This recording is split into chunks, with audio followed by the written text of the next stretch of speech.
edition of your Wednesday night Sports Delight, the platform sports talk show. Question is, did she subscribe? Right. I know she's down on YouTube.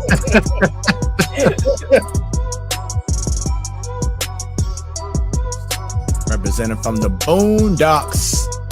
What up, Jobo? Hello, what's up? Happy Wednesday. What up? She repping her Hey Sister Soldier look right now. Everybody give it up for Bunny. What's happening, Bunny? What up? Happy hump day. T-Bone, what's going on, brother? I'm back, and I don't know about better than ever, but I'm back. What is going on, party people? It is your Wednesday night Sports Delight, the platform sports talk show. I am your boy Smooth. I think that may be on the highlight reel tape. And we're glad that you are tuning in live along with the millions And millions. of the platform sports talk show fans on once again your Wednesday night Sports Delight. Really? Or Brinks truck backing up in his driveway with There you go. 97 million. There you go. all you hear is this. Always somebody who's doing something to give back and letting the next generation. Say Don't straight. have me tear up on here. Come on now, don't have me tear up. You know I get emotional. But people watching around the world, no pressure. And we already have our favorite fan, Ms. Williams, saying welcome, Brandon. Well, how are you? How, Ms. Williams? A guy who tried to give it his all and put on for the city, to be truthful. Because like I said, I'm St. Louis die hard. The views of Smooth does not reflect the platform sports talk show or its sponsors.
What is going on, party people? It is your Wednesday night Sports Delight, the platform sports talk show.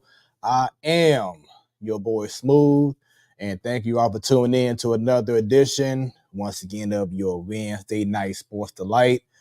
Everyone who's tuned in on Facebook, on Instagram, on the X, and of course on YouTube, get them likes, get them shares going right now because we have another jam-packed show. NFL talk, some NBA, some local, with St. Louis City SC ramping things up, the Blues, the Cardinals, a whole lot to discuss, and I'm looking forward to it. And I am not alone. And before I bring in who I have first, got a comment from my favorite fan, Miss Dub. Hope that you are having an incredible new year so far in 2024. In my FTL voice, the Midwest slang 24, Miss Dub. And also for those who are going through this bitter cold right now. I mean, Arctic type weather right now, which we all know to respect it because that's how it is around this time of the year. But we hope that on behalf of the Platform Sports Talk Show family, that you and your family are staying warm, and just be smart. If you don't have to make them runs, hold off. You're trying to go to the club and get that one dance in, I gotta hold off. It ain't going nowhere. I'm just saying, it's gonna be all right. It's gonna be cool. Stay warm out there, y'all. And like I said, just be safe. Make sure that you warm your cars up and your vehicles, the whole nine, and just be mindful of, what you want to do next out here in this crazy weather. I was taking trash out yesterday, and I was outside for like maybe 10 seconds, and I was like, woo-wee! It's crazy outside. So definitely be safe out there. Stay warm. And once again, yes, Miss Dub, even by New York standards, this is cold. So yeah, it's crazy out there. But once again, we have a incredible show. I'll keep you nice and warm for the next couple hours. And I am not alone. Up first, she holds things down from the Boondocks. Jobo, what is happening? Hey, what is up? Happy Wednesday. Yeah, hopefully you guys are staying a little warm at home. Even though we had a warm front today, it was like 30 degrees, so it was feeling okay. A balmy 30-something degrees. So I'll take it. And shouts out to baby Boba. What's up, Mia? Can you say hi? Oh, come here. Got to wave. Got to go side to side. Right. Hey, Say hi. hey. There you go. All right, there you go. There you go. But yeah, Brendan. Yeah, Brendan walked outside. He's like 30 degrees, but it feels so much better than what it has been the last however many days. It does, most definitely. And up next, she's been gone for a minute, but she's back. Y'all like, man, where'd she go? I ain't seen her in a minute. But yeah, she's here. She's ready to hold things down. She is the host of Ladies Night. Bunny, welcome back to the Platform Sports Talk Show. How you doing? Oh, you on mute. Uh-oh, wait a minute. She on mute. Tries again. My apologies. Happy Hump Day. What up, what up, what up? There we go. Glad to have you back, Bunny. And on behalf of the Platform Sports Talk Show family, we just want to give our condolences to you and your family. You know that you lost your uncle a few weeks ago, and that's why you was gone for a minute. So once again, on behalf of the crew, definitely our love to you and condolences, and hope that you and the family are doing well. Thank you. Yeah, so it's been a crazy couple of weeks, but I'm here. I missed you all. I really did. Yeah. And then, like you said in a pre-show, a whole lot has been going on, whether it's been with you and, of course, the world of sports. So definitely looking forward to talking about it. But Joe, I know you brought up earlier how B was outside and it was like, wait a minute, 35 degrees. It's been pretty nice outside. I could take this weather. But have you heard anyone that you know or that you've seen that's been affected by this cold weather over the last couple of days? No, I know our buddy And from what I've seen on Facebook, it was a lot of people down in the city that lost their power Monday night, I think it was. Thankfully, it all came back on, but I was like, y'all come stay the night over here if that's the case, because that ain't gonna work out. Right. But no, I mean, other than that, no, I mean, everyone's been staying at home, being smart. I did go to the Blues game last minute on Monday night, and that was kind of spooky driving home because I didn't know it was gonna snow like it was, and so it took me like an extra 10 minutes to get home, but it's whatever. That's what's up. And Bunny, I know that you were out there on the ill side. How things been your way with the cold weather and everything? Got that same cold y'all have. However, with the snow, we tend to get a little bit later than St. Louis side. So I didn't know it was going to snow either Monday night, Jobo. And Chris was like, hey, I look outside, it's snowing. It's about like 9 o'clock at night. I'm like, is it?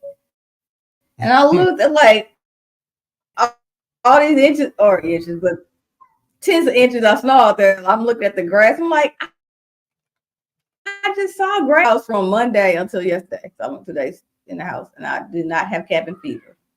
Oh, man.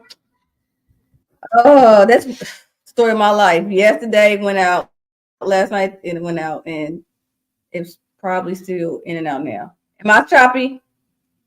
It's just a little bit. It's not horrible, but it's a little bit. So for those listening right now Can you hear on me? Hot 365 Radio, yeah, we can hear you. But yeah, once again, for those listening on Hot 365 Radio, if y'all hear Bunny chopping right now, the internet kind of spotty, and it kind of happens that way when you're in the very cold conditions. So she might reset, come back. We'll see. But we're gonna go ahead and march on with this show. Speaking of which, and I gotta do the promo, right? Give us the follow on Facebook, the Platform Sports Talk Show, on the X, formerly as Twitter, at 314 Sports Talk. You can email us at platformsportstalkshow@gmail.com. If y'all know someone that would be an incredible guest, that would be the way to let us know about it as well. We on Instagram at Platform Sports Talk Show, in which you can check us out live right now on Instagram as well. We have so many ways for y'all to check us out. And Jobo, they can go on YouTube, the Platform Sports Talk Show, subscribe and click on that bell, because anytime we go live, y'all will be notified. there you go. Also, when this show is done, it will also be archived on Roku. So any Roku device, just add us at the channel, the Platform Sports Talk Show. And if for some reason you can't see us, you can listen to us on Hot 365radio.com, where it is always hot. Go onto the website, hot365radio.com, or go on your phones, whether you have a iPhone or Android. Just go to Hot 365 Radio on the Play Store, and boom, you are in the game. This show on Hot 365 Radio will be replayed every Sunday at 3 p.m. Central Standard Time. Also, we on twitch.tv/Hot 365 Radio as well. And of course, every first Wednesday of the month, we have Ladies Night. And every last Wednesday of the month, the fellas hold things down to close out the month with the Man Cave. So much for the Platform Sports Talk Show viewers to check out. We have over 6 years of content all on the social media sites. So you can check out all the archives, all the great interviews we've had with so many great legends, former players, coaches, you name it. We've had them on here, and it's been an incredible run, and we ain't stopping anytime soon. So, with that being said, Jobo, I guess I got to start off because we were doing our pre-show, and then we all got some breaking news. So let me go ahead and put in this sound effect like this. So we found out that the Dallas Cowboys are not going to be looking for a brand new coach. They're going to keep Mike McCarthy for at least one more year. And when I heard about this or saw this, Joe, I was like, wow, because I thought that as soon as the clock struck zero after Saturday's game, I thought that he was going to be out of there, and So Bunny how thought that too. But he's still there for at least one more year. I'm stunned. I'm Cowboy fans. If y'all watching right now, let us know in the comments. How do you feel about Mike McCarthy staying on for another year? Because I'm shocked. Well, Fred, I'm gonna ask you how you think that meeting went between McCarthy and Jones. Since you shocked, how you think McCarthy pleaded to keep his job at least one more season? Truthfully, I don't think there's nothing that he could have said. It could have just been on the graces of Jerry Jones. Like, you know what? You know, you gave us a great record this past year. We've been undefeated at home the last 2 seasons. You know, you had this loss, but I'm going to give you one more shot to turn this thing around and get further than the first round. So I don't think there's really much more that Mike McCarthy could really say. It's all on Jerry Jones. All I know is I'm happy. Them Dallas Cowboys fans, I swear, drink the Kool-Aid. Because, you know, the hype they give is equivalent to prior to Coach K retiring, how Duke basketball and Kentucky basketball get all that hype. And sometimes they wouldn't even make it past the first round of March Madness year after year. But you will swear, with all the media attention, that they just dominant, and they're not. And every year it seems like the Cowboy fans get all sad and stuff. Y'all changed coaches, y'all changed quarter, y'all done it and still don't get past like deep into the playoff, let alone a Super Bowl run. Hell, y'all ain't seen the Super Bowl in what 30 years? But you would swear they were just there a year ago. It's so funny to me. I'm like, these fans are really drinking that Kool-Aid. Even the diehard Philadelphia Eagle fans and like these Cub fans, like they don't take it to the string that these stupid Cowboy fans do. But God bless their hearts. Yo, Bo, your thoughts on the news about Mike McCarthy? Excuse me, I'm snacking over here. No, I mean, I was a little shocked, but he's got one more year, so why not just ride it out, I guess, huh? But I think once I saw that the Falcons were interviewing Belichick and I think also Harbaugh, I thought for sure Belichick was going to be like going to the Cowboys or something. But as soon as I saw him interview for the Falcons, I was like, okay, maybe not. But I don't know. I don't know if, you know, has Annie said anything about this? Is she happy? Is she mad that he's staying for one more year? Well, it just happened, so we got to see in the chat if she does leave anything about how she feels. We may have to leave a little message and say, Annie, how you feel about McCarthy staying on? But I got a feeling that she might say he should be gone. But he's not the problem. Clearly, you see the personnel that they have. You can tell he's not the problem. Like, he could be some of it, but he's not the main problem. Like, the whispers keep talking about Dak Prescott. Whispers keep talking about with the receiver core. I mean, I can't speak on the defense, but if McCarthy's a problem, then they got other problems they need to be addressing too, though. Not a one-man stop on this one.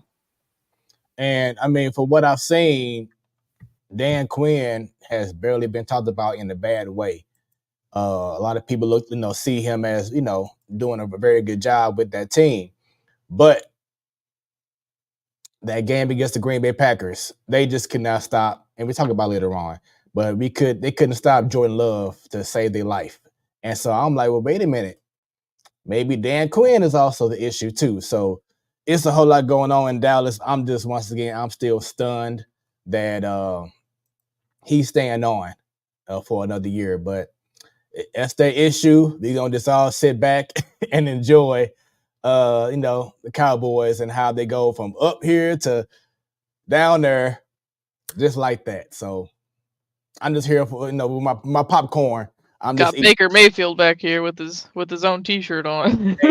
Tell him a great game on Monday. He said great game the other day, baby. That's Baker Mayfield's son, though, huh? All right. It was funny because we got now too, but it's okay. We got a text chain going, which I think I mentioned before. It's usually about baseball, but my cousin, see if I can find it real quick. He texted the group and said, Brendan, you're doing great tonight. Just work on your completion percentage and don't turn the ball over. You'll have the Bucks in the next round yet. It's just funny. Yeah, so we're gonna definitely get more into the football talk later on. I do want to go ahead and bring this out right now. Want to give our condolences to the Golden State Warriors assistant coach, Dejan Milojevic. He died today after suffering a heart attack. He was only 46 years old. And Yeah, they're out in Utah right now. They had a game tonight, but it has been postponed. But yeah, they had a team dinner, I believe, and he collapsed. And unfortunately, a young life. Once again, 46 years old. So our condolences to the family of Mr. Dejan Milojevic. If I'm pronouncing the name wrong, I do apologize. But we do want to once again give our condolences to the Golden State Warriors family, and of course to his family as well, because we all know, life too short. No one knows their end date, So we just gotta live our lives to the best, to the fullest, and that's how life is, man. But once again, our condolences to the family. So with that being said, let's go ahead and get into our first topic. You now have my attention. What sports story or stories has your attention? Bunny, you've been gone for a minute. Used to go ahead and start things off with us. Oh, of course, it could be a few things, but hey, we can talk about Bronny finally getting to start with USC. You can talk about these NFL playoffs, NFL hijacking customers to only watch the NFL playoff game on Peacock. I'll talk about the Cubs that are making moves. The Cardinals are getting threatened. Talking about, I don't know, the winter warm-up, City SC Club starting off their training camp in Florida. The Blues losing again. Mizzou. I'll stop right there. Mizzou. Oh my God. Thank you for bringing it up. Oh gosh. Oh God. I know I just did a lot of things, y'all, because it's so many, and I'll just put a little pin right there on MU. We can talk great about the football. Y'all could have covered this the last couple of weeks, so my apologies. Great on MU football, but the hell is happening with MU basketball, men specifically. The women, okay, but men basketball, man. What the hell is happening? Hey, add Slew to the back. Slew too. What the hell is happening? Now, for Mizzou, I had high hopes for this season because of what they did this past year. But you think about it, and they're lacking that go-to guy like what Kobe Brown was for the team. Sean East, he's a great guard, but he's not that guy that can, take over the game and get you 20 some points a game or 30 some points a game. They don't have that guy where you can say, you know what, give it to me, I got it. Mm-hmm. And then they do have size. Okay, you got Connor Vanover is like 7'7", but the problem is he doesn't impose his will in the paint. So you can be 5'2" and take him to the hole. You know what I'm saying? Like that's how bad it is, because you don't have that. You remember Hassan French from the Billikens? Dude was like big, and you could not punk him in the paint. We don't have that guy right now. I believe next year we will. I think we got a guy like, I think I told you about this before. He's like 7 foot tall and like 280 some pounds. Dude is a beast. Like, we're needing that with this Mizzou team. Someone who can be in the paint and like just be that enforcer. Like, you know what? You ain't getting no shots up down here, and you can't stop me in the paint. That's what we're missing right now with this team. And Slew, man, how big of a loss has it been not having Yuri Collins around? It's like no one. If you had any doubt, now you know without him what's happening. And I like him a lot. Gibson Jemerson. I like him a lot. Great guy, but he's not a get your own bucket kind of guy. He's not a one-on-one player. He feeds off of someone else making a play, and then he's wide open for the jumper. He doesn't create his own shot. You're asking Terrence Hargrove, who's like 6'6", 6'7", to be a 5 or a 4. That's not his game. He's a wing player, So they do have a freshman who's 7 foot tall. I think he's from like China or something. But he's a freshman, so he's still trying to learn the game.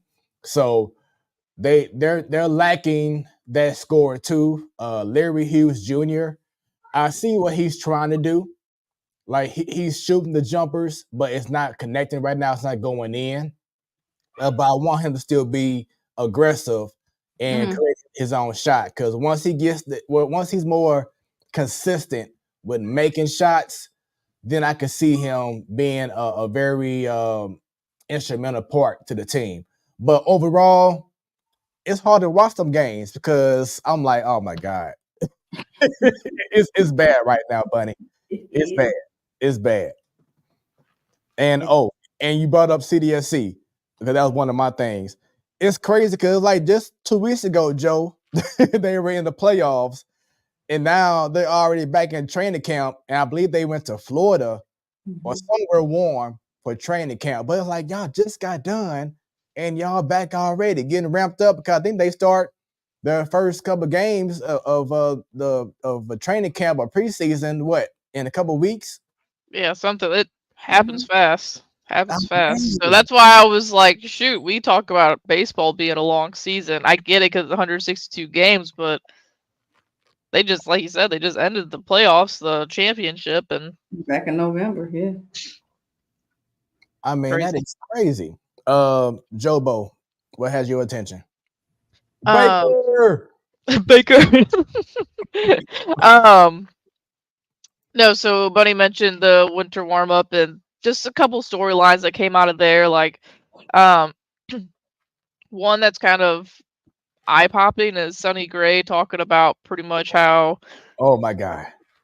like, the Cardinals are so far behind every other team in the league when it comes to pitching, not just starting pitching, just every type of pitching up and down the organization. Because that was something that he would ask Mo about. Mo would be like, "Can you tell me about that?" Like he was curious. Right. So that's one part right there. I got Derek Gold's page up because I got to keep. There's so many different stories. Also, I want to try to see if we can get Benjamin Hockman on again. I know we've had him on before, but I loved his article about how the meaning winning has changed a lot for the Cardinals in the past 6 years or so. Jordan Walker. I think the dude's gonna have a big year. I don't know. He's practicing with the secret weapon down in Florida every single day. He's hitting constantly. I'm not gonna say he's gonna be a Gold Glover in the outfield, but he's definitely gonna be much better than he was in 23. I don't think we're gonna see Victor Scott by opening day, and probably maybe not even see him this year at all. But when you got Jordan Walker saying he's pretty much the Mookie Betts for the Cardinals, that's a cool thing to hear. Mason Wynn, this has nothing to do with baseball, but at one point last year, I weighed what Mason Wynn weighed. That's how tiny this dude is. Okay. That's like he said he's trying to gain. He's trying to be like 195 at one point this year, and then gradually go down to like 185. But like, I don't know. He's a tiny little dude. And then who else? We got Nolan Gorman. He's trying to do everything he can so that his lower back isn't an issue this year. And if his lower back isn't an issue, I swear he's going to hit 35 to 40 homers. So hopefully whatever he's doing is working out. And then two more things. Is Tommy Edman. That was kind of annoying. Not for him. Or but coming the team, from him. but The team. Acknowledging that he had surgery. Yeah, because like Mo, like 2 weeks ago, was saying that everyone's good to go, ramped up, blah, blah. And then like a couple of days later, there's a picture of Tommy Edman with the wrist brace on, and he had wrist surgery, and now he's not even be able to swing a bat by spring training. Hopefully he's good to go by opening day. Like,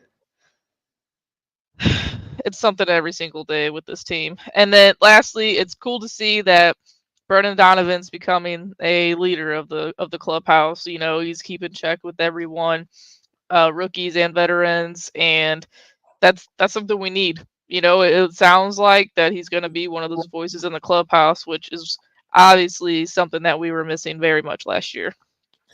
Man, both of y'all just bringing up stuff that I've been dying to get out. Okay. Great minds think alike, right? That's why we are the Platform Sports Talk Show. But no, let's go ahead and just break down each thing that you just brought up. first start off with Brendan Donovan. Yes, it is great to hear that he's taking that role because we need it. And remember, I've been asking all last year, actually the last couple of years, since Pujols been gone and now no Molina, no Wainwright, who's gonna be that person? You know, Nolan Arenado, Goldie, we know that they are incredible players, but they're not that everyone sit right here and I got something to say kind of guy. They're more so I'm gonna show up and y'all just look at what I do and my actions, whatever. But to hear that Brendan Donovan has been talking to Jordan Walker about his swing, or talking to each player, see how they're doing. It's the stuff like that's needed. With that being said, you brought up Gorman, Joe. Do you feel that it's in his best interest, especially with a back issue that he's had for a week back? Let me stop. Do you feel that it's best for him to maybe focus on just being a DH that will allow Brendan Donovan to stay at second base, where he is a very great second baseman, to preserve that back issue if it could be another reoccurring thing? I mean, I think the team is better as a whole if Donnie gets most of the playing time at second. I agree. And Gorman, and that's not saying Gorman's a bad defender, because last year he shown a lot of range. I was nervous with the shift last year, and Gorman being a second baseman, was he going to be able to cover as much ground? And he did, and he has a very strong arm. But I do think the majority of the time, 5 days a week, Donovan needs to be at second base. And you got to think, though, there's going to be injuries with the outfield most likely and elsewhere. Donovan can play decent outfield too, so on a night, if you want to get Jordan Walker off his feet, put Donovan out in the outfield and Jordan Walker DHs and Gorman's at second. So I think like Donovan, he's just a key component to this entire team, not just for the leadership wise, but he's good everywhere. I mean, he's the first guy in the NL to win a utility Gold Glove. So, but yeah, I do think for sure he should definitely be your everyday second baseman at least 5 days a week, and let Gorman try to worry about driving some runs in, because he's 22, right. And then the dude's got and I'm not saying he's the richest guy in the world, because he's not there yet, but if he mentions this stuff to the Cardinals, and the Cardinals are a good organization, they would do whatever they can with all the right medicine and doctors to get his back taken care of. There's no reason he should be having these type of back pains constantly at 22 years old. And with all the resources that he has. 22? I think he's 22, 23. It's still young to have back problems, unless this has been something lingering a few years back and never got addressed, and now it's coming to a head. That's I don't know if it's like, I don't think anything crazy happened 2 years ago when he first came up, but I don't know. But it's just, I think the team would be better off as a whole, if it lined up with the infield being Goldie, Donnie, Wynn, Nato, and then have Gorman not in the outfield as the DH, and right here and there, put him at second. And here's my thing, to me, especially because we have a nice influx of outfielders. You have the Carlsons and you have Burleson behind Walker, Newbar, and Edman. Truthfully, there should be no reason, unless it's because of injury, there should be no reason that Brendan Donovan is even seeing the outfield. Truthfully. What I'm saying? And so my mindset is things must be hitting the fan if Brendan Donovan is in the outfield. He should be focused on just being in the infield because of how many outfielders we already have. And like you said earlier, Victor Scott, I see him not saying out of spring training, but I see him being on this team sometime this year. So there shouldn't be a reason for Brendan Donovan to even be in the outfield at all for the rest of his career.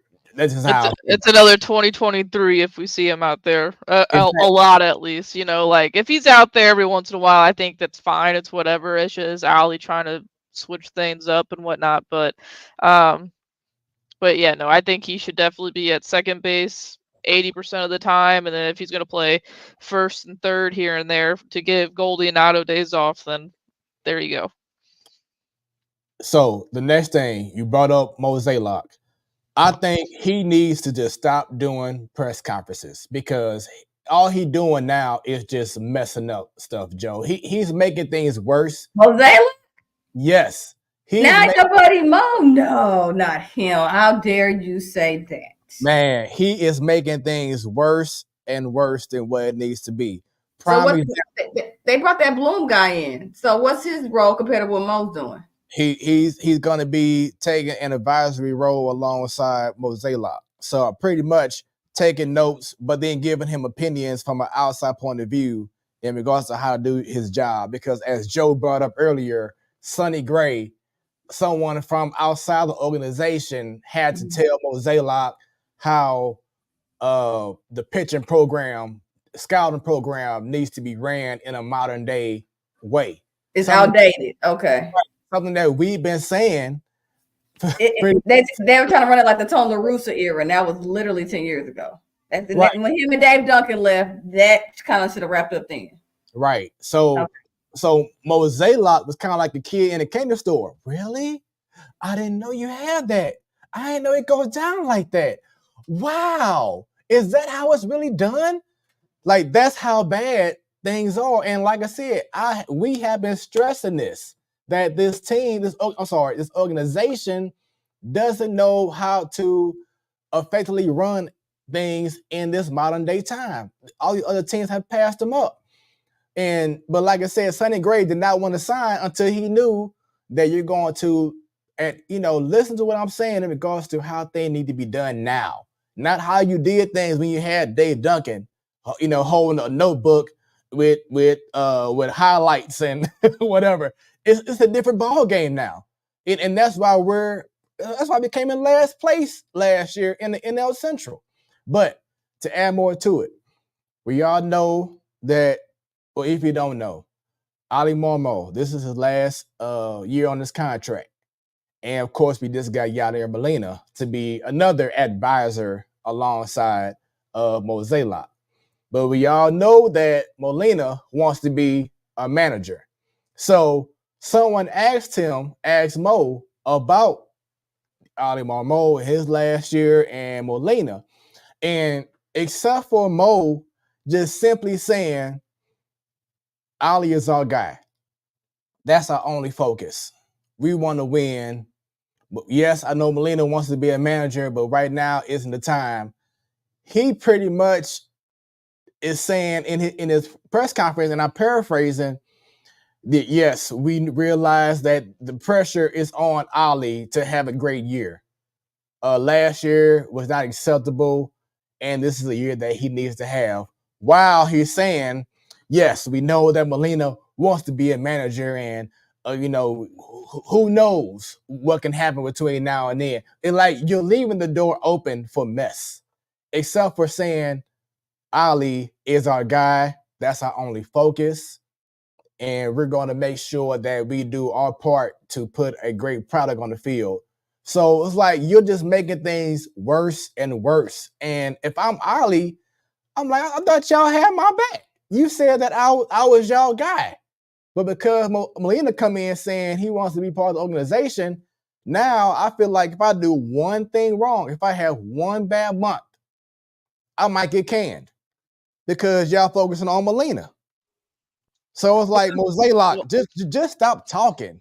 I know that Ali, because I saw Ali's some of his quotes, and again paraphrasing, but he was saying too, like, not just Yachty, but he's saying, Danny D being there as well. Right. Those are all guys, like everyone that they brought in as an advisor or as a bench coach, whatever. They're all people that, want to be a manager at one point, in their career. So, yeah, I mean, Mo, pretty much, putting all the pressure on him, though. I don't like that because last year was just as much as his fault as anyone else's fault. And, that's a part of the organization. So as much as Ali pissed me off last year with either things he says, pitching decisions, just how we acted, very smirky. Last year, Mo did just as much as Ali did. So I don't. Abdullah never gonna fire Mozeliak. He's gonna be here until his contract's up. But it's I don't know. It's aggravating. Especially with the last 7 years or so is aggravating. But how last year went, it's I don't know. It's infuriating. Yeah. I mean, like I said before, it's been boiling up. And this past year, 2023 season, was the boiling point. Mm-hmm. I'm gonna go ahead and say it now. Maybe a hot take, whatever. But if this team does not do damage during the season, and of course in the playoff, I'm not saying a World Series win, but if it doesn't leave here we go, we're back kind of feeling, then next year it's gonna be a rebuild. I'm saying now, like, you might as well don't even re-sign Goldie. You may want to trade Nato and let these young guys learn, and let's go, because That's the thing, though. So a rebuild with the Cardinals right now, with how their team's constructed, is letting aging guys go, like Goldie and Otto. right. Which, okay, like we talked about doing that last year and this offseason, and possibly trading a Contreras, but again, he's in his 30s as well. You know what I'm saying? Like, I feel like losing. Don't get me wrong, Goldie and Otto are the team pretty much, but just trading those guys, I don't think is a full rebuild. Like, But they would have to. not to answer all. It's also on, as you just stated earlier, the mindset of the organization, i.e., Mo Zaylock and DeWitt. Until they change their mindset, yes, you said they brought in consultant Bloom and they got Yachty and whoever else. Does that fix the problem with the consultants if they can't get the final say? It's, again, the talent on the field is who we have, but how do we get this talent to be better? Well, you got to put pieces around our rotation. That's in the front office. The pitchers going to pitch so much and do so well. We know they're not going to have undefeated seasons, but let's be real. They could get better. Who's at the front office? Whoever your manager is on the field only can do so much. I mean, I was defending Ali a lot last season. I know, Joe, you kind of got on. I'm like, he's dealing with the hand he was dealt with. Now, you said some decisions, okay, keep the pitcher in too long. He's still not a rookie, but he's still a young manager. So I expect some of these mistakes, and some of them I can live with. Not having pitchers to complete games or even do half a game, that ain't on him. He cannot pitch a form. There's no strategy behind it. That was on the front office not putting better pieces there. So the mindset, again, has to change if they can't have a winning season this year. And that's on the organization, the front office, not on who's on the field and not who's in the dugout. That's why I brought up Ben Hockman, because he had a good article about how the Cardinals' definition of winning has changed drastically within the last 6-7 years. And it used to be, hey, championship series at least. That's it. And now, for however many years, we just hear, let's just get in. Let's just get in and see what happens. And that's like, as much as I love 2011 and as much I love 2006, that's why they act the way they act, to just get in. Like, and the problem is that, Joe, the reason why those 2 years stood out is because you had guys like Pujols on the team. You know what I'm saying? We don't have a Pujols. We don't have a Carpenter. We don't have that prime Wayno or that prime, Yachty. You can't act like you have those kind of guys on these kind of teams nowadays. Because they're grooming them with the farm system, and even with the Walkers and the Donovans and all that. So you're grooming them. But again, it still start off with, besides the bat, is of course the pitching. But again, those players just can't appear on the field themselves. It's the front office. So without us having that 05 and 06 team and 11 team, again, it was the nucleus that they're trying to groom now, but it can only go so far.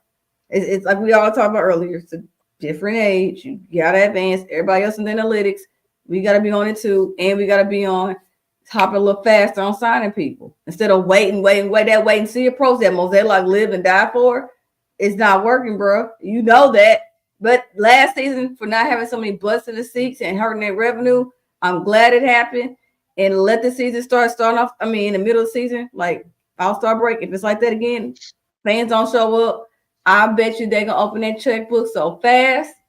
Well, apparently they already are almost at their 3 million fans tickets sold. Like the Wit already said that we're already almost there. That like, but it's the revenue. That's again, it's different from tickets sold and your revenue. Now y'all know the side issue is with the whole broadcasting thing. With Valley Sports Network about to go under, that I mean, that has nothing to do with the organization, but it does because that's the revenue. They can't get that TV spend anymore, which they use to sign people. So that's a little bit of playing thing. Go ahead.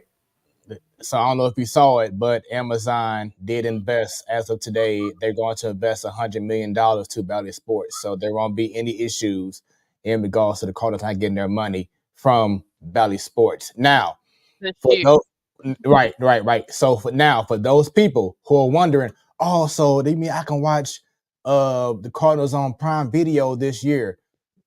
Not the case, because the MLB only with the Cardinals do they still own the streaming rights to Cardinals games. So if Prime Video wants to have something laid out, it won't be this year. And even if they did, it won't be the Cardinals because the Cardinals are still under the MLB streaming rights. So people can't just say, oh, all of a sudden I can watch my favorite team, the Cardinals, on Prime Video coming up. That is still to be determined. There's only 5 teams that are actually going to be on Prime this year. Right. So, like I said, I know for those who watch Valley and who has the app, who can't stand it, you're gonna feel the same way this year because it ain't gonna change. The Cardinals, unless they make some dramatic changes, which is the Cardinals, so you don't really see them doing it. But who knows? I may be wrong this time. But don't expect them to be under Prime Video as of right now. But yeah, keyword is yet. The writing's on the wall. If that's not going to ask you, they invested $100 million. Oh, that means Amazon is still in the background right now working on a deal for the future to where they're going to end up buying Valley Sports, all their rights who they have with people, and eventually they're going to take it over, have people start making a force to watch MLB on Amazon, equivalent to what NFL did with Peacock for that one playoff game. and truthfully, they ain't gonna say it, but Amazon really wants to be MLB.com. They will. They probably got to do it. It's probably something with legality, of course, with the naming rights. They got to buy out on it or something. But the rights on the wall. Right. Because the biggest thing has been, with MLB.com, even if you have the package, if you are in a certain market, you can't see certain teams and you might get blacked out because you're in a certain market. And hopefully MLB.com changes that policy, or Amazon just comes in and says, everyone's getting whoever you want to see. We got y'all any given night, any given game, period. So let's see what happens. Lastly, you brought up Jordan Walker. Yes, I love it that he is every day, all day with Okendo in the outfield. I mean, he showed huge strides the last month of the season in right field. And I feel he's going to pick it up and do amazing. So I had no worries about him. I just want to see him be even more productive. I think he said he's like, 250 something pounds now. Yeah, he's a big dude, man. And I'm looking forward to, I said this midseason as well, but if he can do what Gorman did between his rookie year and his sophomore year, then he's going to be good. He's going to be so good. Gorman, he had that whole up and in by him over his head. He's going to strike out. He's going to swing, and miss it. And if he just makes the little adjustments, and I think he's probably gonna have at least 20 homers this year coming up, probably more, but 20 homers, and again, not Gold Glove defense, but I think he's gonna be dramatically better out there. So the only thing now, because y'all once again y'all just took mine. Last week I didn't say it, but I want to go ahead and put it out there now, man. He just came back over the last month or so. and he's already out for the rest of the season. That's Ja Morant. He suffered a shoulder injury during practice with the Memphis Grizzlies, and once again, he is out for the remainder of the season. It sucks. I know people want to say, that's probably karma, whatever it is, but just want to wish him the best. He was already making an impact for the Grizzlies, Bunny. When he came back, they only lost like one game.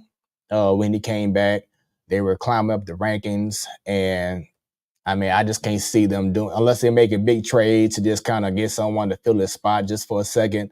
But he just brought so much energy back, Bunny, to the Grizzlies, and now he's out for the rest of the year. So definitely prayers up to Ja Morant. Yeah, it's unfortunate, but hopefully this is the surgery he needed, and next year he comes out explosive like we saw rookie Ja Morant, and all that stuff he had on the side, distraction with the guns and all that stupid stuff is definitely out of his system. So while he's sitting there healing, he's literally learning the game and getting better, especially when he started rehabbing. So it's unfortunate, but there's another guy that came out that was balling the other day. Shaq gave him a shout out. He had 22 points. So hopefully, Ja Morant still come out great like he was before, because somebody always trying to vie for your spot. What was his name? The Grips. Oh God, don't call me. Smoooth, help me out here. Which team you talking about? The Grizzlies. The good guy was balling. They call him GG. Yeah. Yep. I know he had an interview with inside the NBA, and he was so shocked that Shaq showed him love. And 22 points, you did great. So that's what I'm saying. Like, you better make sure. They go to the office. Keep going, Smoooth. Oh no, it's all good. So up next, let's get right into it. Takeaways from NFL Wild Card Weekend, and man, what I say, the games were pretty interesting. You had a lot of storylines going on, and I see Joe is back now. But yes, a lot of storylines going to the Super Wild Card round. Let's go ahead and start first with the NFC side. Green Bay Cowboys. Joe, I know you and I both said we had the Cowboys winning, and whoo, we were wrong. And I don't mind being wrong because it was so funny seeing them Cowboy fans on social media or at the game be like, man, F this team. Yeah.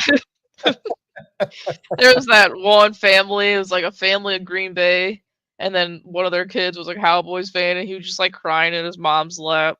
Like, poor kid, man. Oh, man. But I mean, you talking about this being this Green Bay took over as soon as they got the ball. They had the touchdown to start the drive, and it was just a wrap. You know what I'm saying? And just glad that, not glad, but it was just a good game for Green Bay. Jordan Love showed up first postseason game. Y'all know that he's been riding the bench for the last 3 seasons. This year was his first year coming out after Aaron Rodgers left, and I think he solidified that he's going to be the quarterback of the future for quite some time.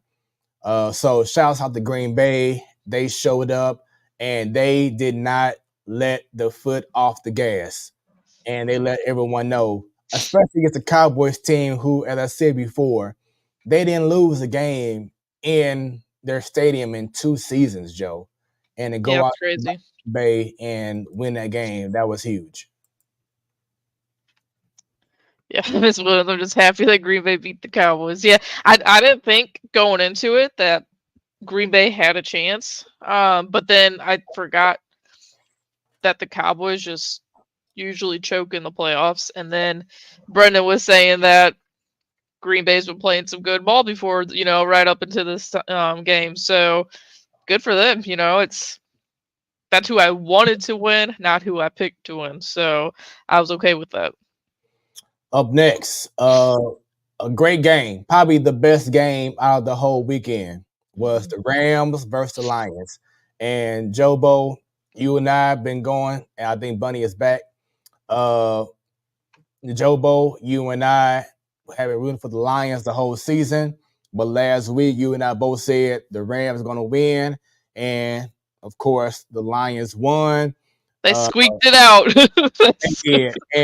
and what I posted on social media was that the Rams had like 3 red zone opportunities to score a touchdown, and they just couldn't do it. And it bit them where the sun don't shine. And something else that I want to bring up is Sean McVay. As great of a offensive mind that he is, his 2 biggest issues. One is clock management.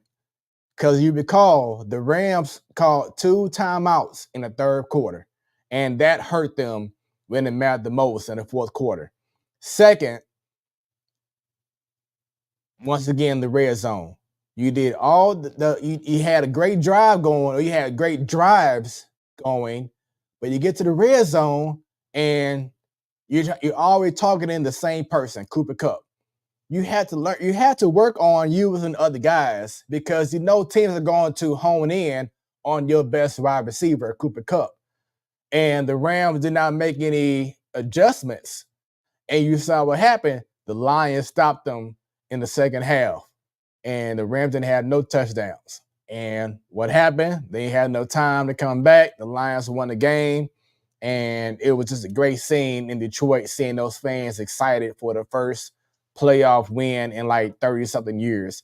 But the Rams had the opportunities.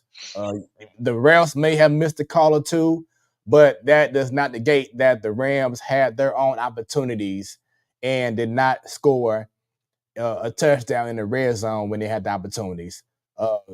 Bunny, your thoughts on that game? Oh, first of all, I'm happy the Rams lost. I know I don't care about them ever since Kroenke moved them out of St. Louis. So happy. Miss Dub, that's the Rams we know and love. Well, so be it. I'm still glad they lost. But if you take Aaron Donald out the equation. Aaron McDonald had a farm. Yeah. No,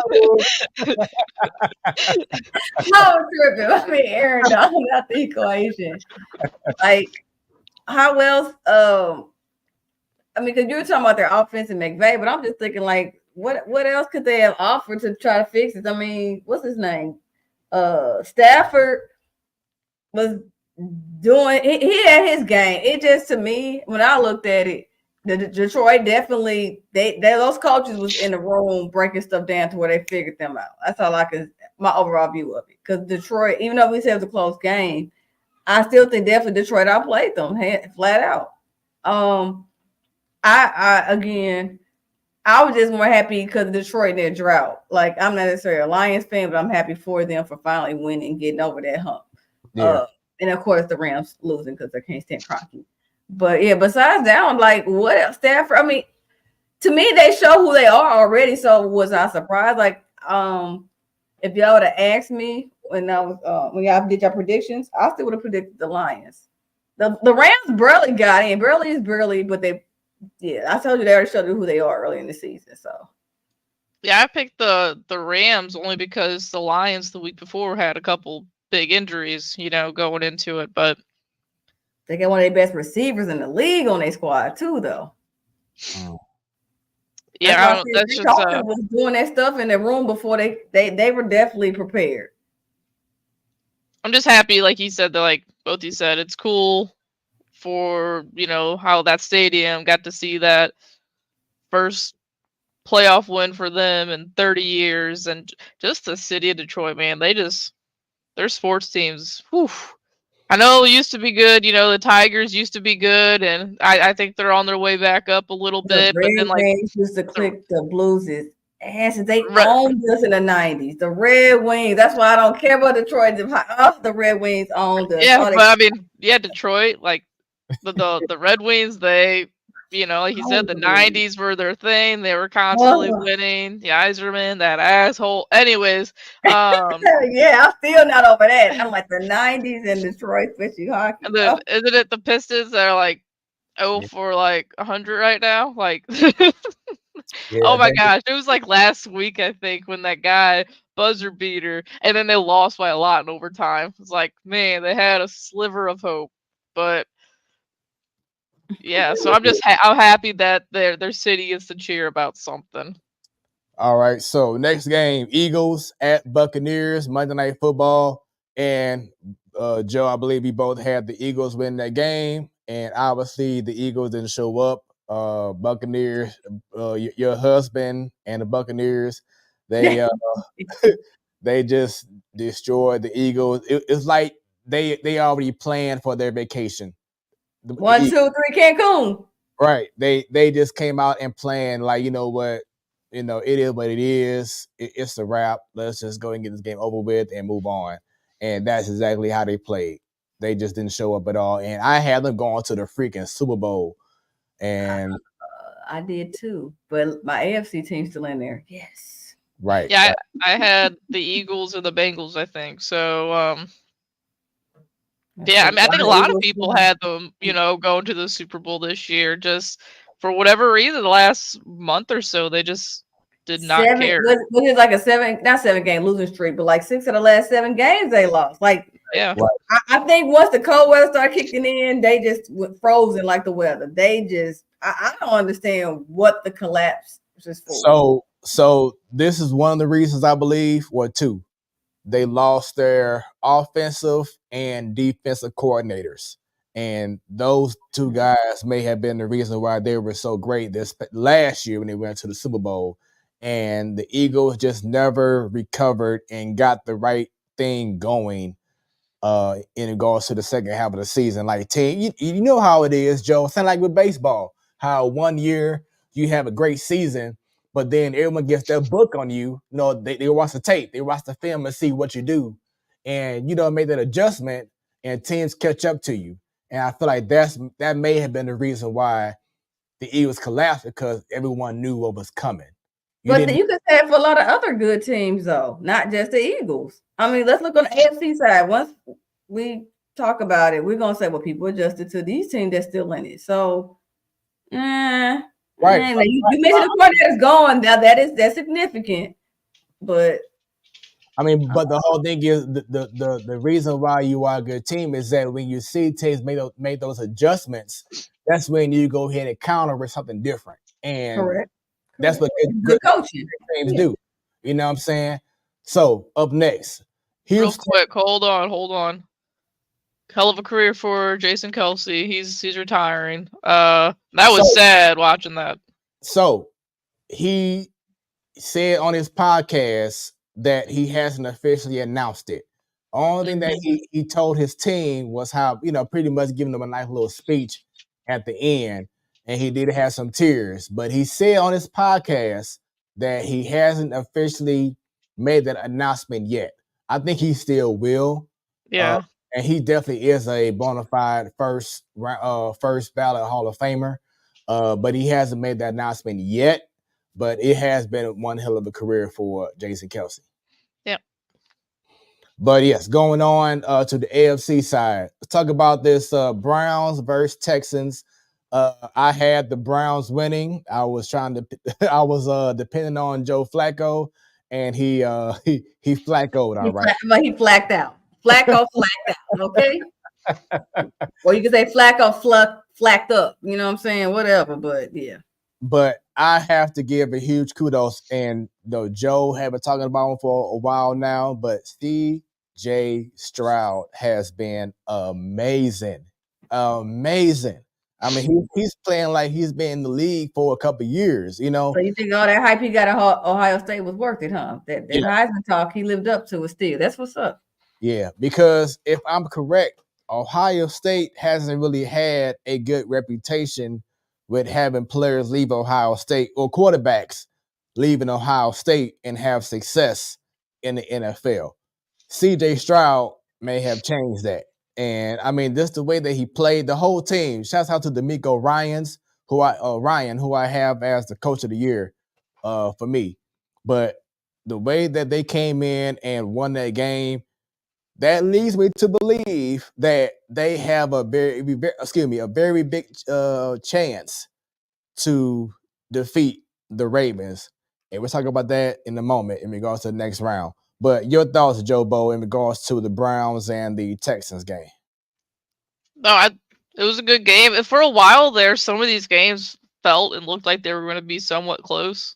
Right. And then they just, for whatever reason, weren't. But no, I mean, that was awesome to see. CJ Stroud. I saw Michelle Smallman. She's like, I want a Texans Green Bay Super Bowl. So you just watch Stroud and Love just go at it. Like, that'd be awesome. Just two young quarterbacks going at it. But yeah, I mean, it was a good game and should be a good one in Baltimore. And Bunny. So I was just wondering, with Deshaun Watson not being able to play, if he was healthy to play, would the outcome have been different? Because like we just said, Flacco flacked out, but and he got experience, of course. So it's like if you had Deshaun, like their game is different. What has been a different outcome? Whoa. Hold on, I think I saw before the game started that Flacco was 5-0 in these wild card games. I mean, he got the Super Bowl with the Ravens, so I say he got the experience. He knows playoff. He knows what needs to be done. But again, his game and Watson's game is still a different. So I was just curious if y'all thought it'd been different or not. Because yeah, I feel like a healthy, because he showed something in regards to Deshaun Watson. He did show something when he was healthy, but then he couldn't really do a whole lot more because he had the barking elbow going on. So he really wasn't 100%. But when he is right, he is definitely legit. And like you said, if he was healthy, he would have been a great storyline, first of all, him going to Houston and playing that game. But of course, he wouldn't have done a whole lot more than Joe Flacco, because he knew the offense, and he's just a better overall quarterback as well. So it was great to see it, but unfortunately, he wasn't available. Okay. Let's shout out to, like you said, CJ Stroud. I've heard his name mentioned a few times during the season, but if nobody was believing him, they believe him now, baby. He is strictly ready to lead the team. That is definitely proven to be your franchise quarterback. Give that man his ducats. Stephen A said that him and Texans had no shot. They don't have to have a shot, but this is only mean they're gonna build up on this though, because you're taking this young guy, working with people all season. They gotten better and better a little bit, but again, you got this coach. Shout out to him. It was like it's a Cinderella story. So even if they get mollywopped by the Ravens, they've done so much ahead of what people thought they would have done at this point with this group of people you had, from the coach to the quarterback, receiver core, defense. I'm telling you, that's why I said CJ Stroud is definitely a franchise quarterback. As long as he still keeps doing what he's doing, and when people adjust on him after this year, he can adjust with them as well. Because I don't want this to be a deja vu of what Kyler Murray went through at the Cardinals. We gave Kyler Murray his flower. We're like, he's it, boom, boom. Third year is like, what the hell is going on with him? And people got just to his game, and he didn't adjust around it. And barely even hear about Kyler Murray being talked about now. So CJ Stroud proved that he can handle the NFL. Definitely know how to read and all that. He only get better. Just hopefully he continues getting better. And so we'll see more wins, and the Texans go further in the playoffs. So up next, the game that was on Peacock and only on Peacock. The Dolphins versus the Chiefs. And if you don't know, it was one of the coldest games to be a part of. And I think we both said, well, I know I did, Joe. I was like, Tua and the Dolphins don't stand a chance in that weather. And it was true to form. The Chiefs just destroyed the Dolphins, and they advanced on to go against the Buffalo Bills. But one of the biggest stories from that game, of course, outside of the win, was, of course, the conditions. This is Tyreek Hill doing the pre-game, getting warmed up. Yeah, right. But getting ready. But it was reported today that around 15 people, and I feel like it could be more if they probably went and got checked, but 15 people were diagnosed as having hypothermia from being at that game. Oh. This I thought you past, said they had pneumonia. I'm like, I believe that too. Shoot. no, I mean, like I said, it's possible, but yes, it was freezing cold. They said it was negative 30 degrees on the field. You can't tell right now because the Chiefs are smiling with this video, but you see all the smoke behind them. But it was so bad. That's the heat from their heads. But it was so bad that Andy Reid had icicles going down his mustache. Now, my question is, Joe and Bunny, and this is maybe TMI, but is this from sweat or is this from snot? I think it's probably all the above, honestly. Right. Yeah, all of the above. I mean, when it's that cold outside, it doesn't make sense to me, but it's just streaming out your nose when you're freezing. So it's probably a little bit of both. But shoot, you guys see the pictures of beer just splooshing out of the freaking can and workers taking water out and the water immediately freezes. Like, it was that dude's. There's your hypothermia right there. What a fucking idiot. Like, how did his nipples not just fall off sitting out there? Right, literally, it's so cold it should be cracked. It just come right off.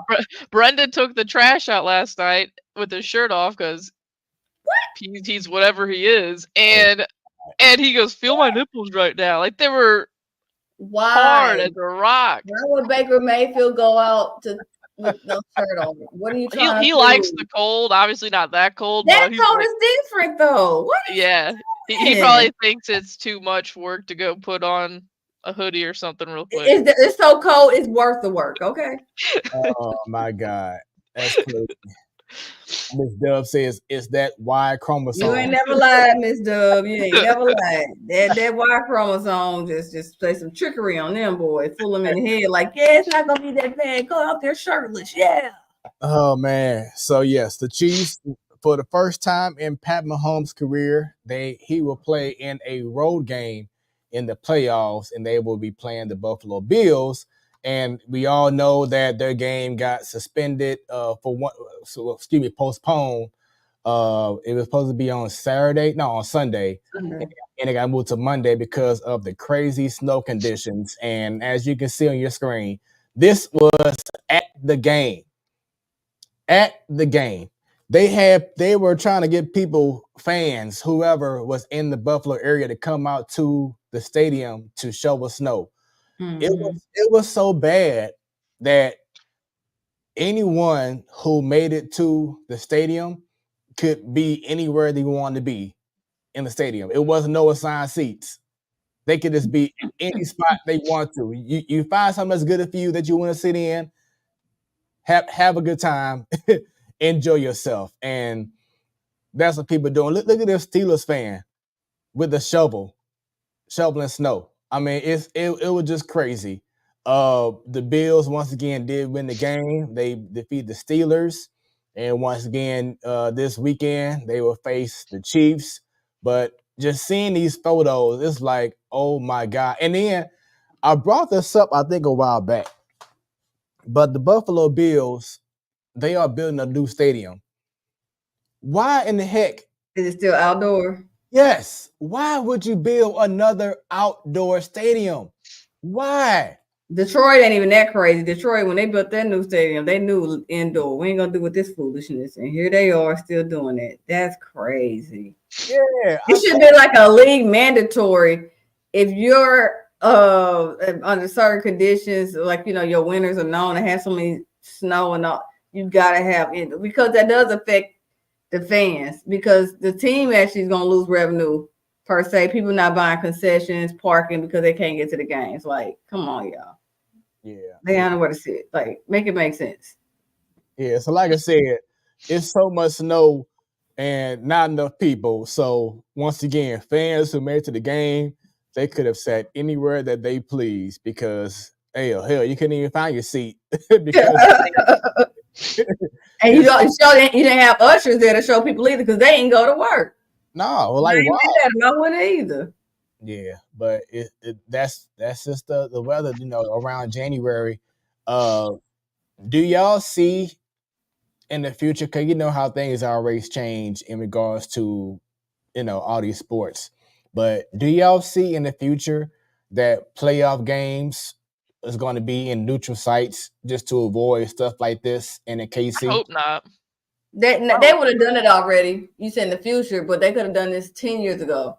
They're gonna make people, like I said, with certain weather conditions known. If you have constant snow or constant below zero, like Green Bay, the frozen tundra for decades. Have they made them make it an indoor stadium? Nope. They still let them be cold, and people like it. So I just like some of these places like Buffalo, Green Bay, Pittsburgh, the Patriots. Whenever they're good with Brady, they're like seeing those games in those conditions are freaking like nostalgic and badass and cool. You know what I'm saying? Like I love those types of games. Even playing Madden, I love playing games in the snow. Like maybe not like that, or to where people are getting hyperthermia from it. Like not that, but I don't know.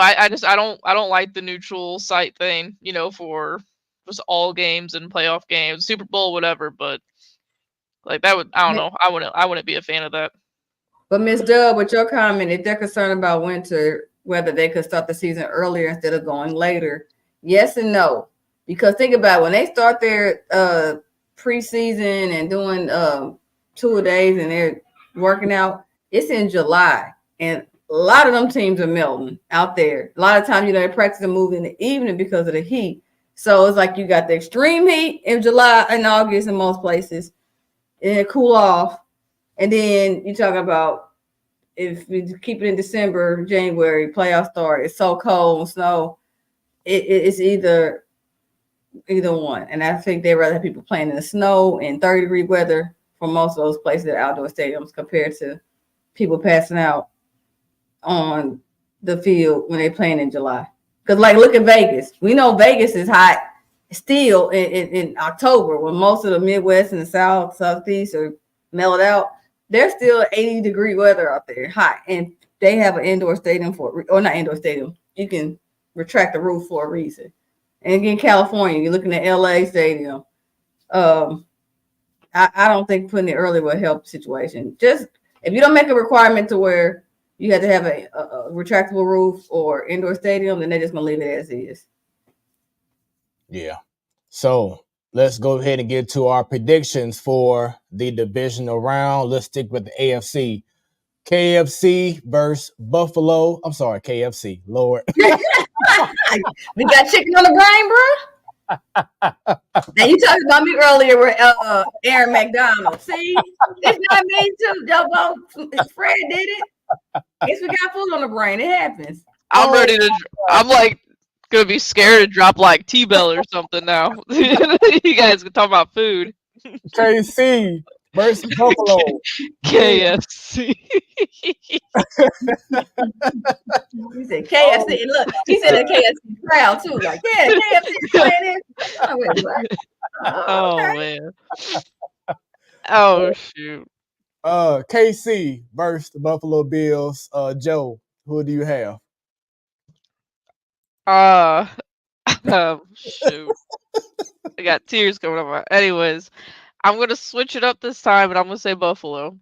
Not that Kansas City can't handle the cold, because obviously they can. But I don't know. That game between them a couple years ago in the championship, I think it was championship round. That was a fun game. That's whenever the whole talk about the overtime rule came about. I want to see this rematch, and now it's in Buffalo, and I'm excited for it. Bunny. Sorry. Not the KFC. Oh God, help me, y'all. I'm sorry. She just distracted me. Who are they playing? KC in Buffalo. Bills. Thank you. I had Bills pulling this one off. If KC was gonna be at home, then I can see them beating the Bills, but they're going on the road. Mahomes has done this in forever. If ever. I see the Bills pulling this off. Allen's gonna show up.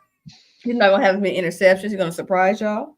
Okay, and he's gonna actually hit to this receiver on the money with no interception. So I see the Bills taking it. Will it be a close game? Yes, but not that close. I do not trust the Buffalo Bills. I think I said this a while back, Joe. I said even though the Chiefs weren't looking too great, I just got a feeling that they may still wind up being in the freaking Super Bowl. And we know how it is when it's that playoff spotlight. That shows who you really are as a QB, as a team. And Mahomes hasn't done anything to show differently that when the spotlight gets bigger, gets brighter, he always shows up while Josh Allen goes the other way. Yes, they're going to be at home, but I still see the Chiefs winning this game coming up this weekend. So next game, Texans versus the Baltimore Ravens. Who do you have, Joe? I'm just gonna stick with it with H-Town. Do I fully believe it in the back of my head? Not sure, but I'm gonna go with the Texans, and that should be a good one. I mean, the Ravens have been a fun team all year. My cousin's from Baltimore, and he's gonna be excited for this game. So, but I'm gonna stick with CJ Stroud and the Texans. All right, Bunny. Of course, with the Ravens, because I picked them to go to the Super Bowl. Super Bowl bound. Hey. You don't think the Ravens gonna pull it off? Nope. Nope. That was adorable. Lamar Jackson gonna surprise you, baby. I'm going for them. Forget what Butterball said. I'm going for the Ravens. Super Bowl bound, baby. Okay. All right. I'm going to go with man, this is tough right here. But I'm gonna go ahead and go with the Ravens. I'm shocked myself because as I said in the chat, CJ Stroud is tied with playoff wins with Lamar Jackson after just one game. And Lamar Jackson, Lamar Jackson hadn't stepped up in the playoffs when it mattered. But I have a feeling that this year is going to be different. And they're going to make a statement this weekend against Texans. So I have the Baltimore Ravens. Up next in the NFC, we have Buccaneers versus Lions. The game is in Detroit. Joe Bo, who you have? I'm gonna go Detroit. I know. Baker, Brendan, but I'm gonna go Detroit. That was cool to see. I want to keep seeing it. So, but I wouldn't be mad if the Buccaneers won either. Bunny. Uh-oh. How about them Lions, baby? Now you talking about a surprise? They're gonna surprise you all. Yeah, it's gonna be like, what? Now the Bucks turn it up just in time, but nah, I'll stay with the Lions. I'm like, now let me get Bucks benefit of them. Nope, I'm not. Go ahead, Lions. Go ahead, Golf. Go ahead, everybody. Even though I still don't mind if the Bucks win, though. So I'm kind of torn, but we'll just stay with the Lions for now. So for me, the Buccaneers, they won because the Eagles were not the same Eagles we saw last year. They were a defeated team. The Lions are a team that's ready to go. They got that one win under their belt, and being under a coach like Dan Campbell, who loves to get his guys together, his troop together, motivated. The team, the city is going to be crazy this weekend. I have the Lions winning that game. And lastly, Green Bay versus San Fran. I am so torn on this series, on this game coming up. Joe Bo, you are first. Well, last week I said Green Bay didn't have a chance against the Cowboys. I know the Niners are like the best team in football up there with the Ravens, but I'm gonna say the Packers now. Woo! I'm just gonna say the Packers go out there and shock the world. Like that would be wild. I think it'd be cool to see. I'm sorry, T-Bone. I don't have anything against the Niners, but last week with them going to Texas and shutting up that crowd, let's see it again. How about them Packers, baby? Hey, I doubted the quarterback. I really did. And I was like, yeah, at the beginning of this, actually, let's go back to last season. I'm like, okay, maybe. Then beginning of this season, I'm like, besides the Bears, when they whoop up on them, I was like, yeah, I don't know if he's that guy. He proved himself. I mean, you mollywop the damn Cowboys. Not just beat them, I mean, whoop their asses. I mean, it's just more than you, the quarterback, but y'all know in general, they're leading the team. I mean, he leads the team. Go Packers. How much would it say if Jordan Love came in and defeated the Packers? I'm sorry, the 49ers this weekend, something that Aaron Rodgers couldn't do. How much would that say about Jordan Love doing something that Aaron Rodgers couldn't do? Love is living up to his name, baby. Got lots of love to spread on the field.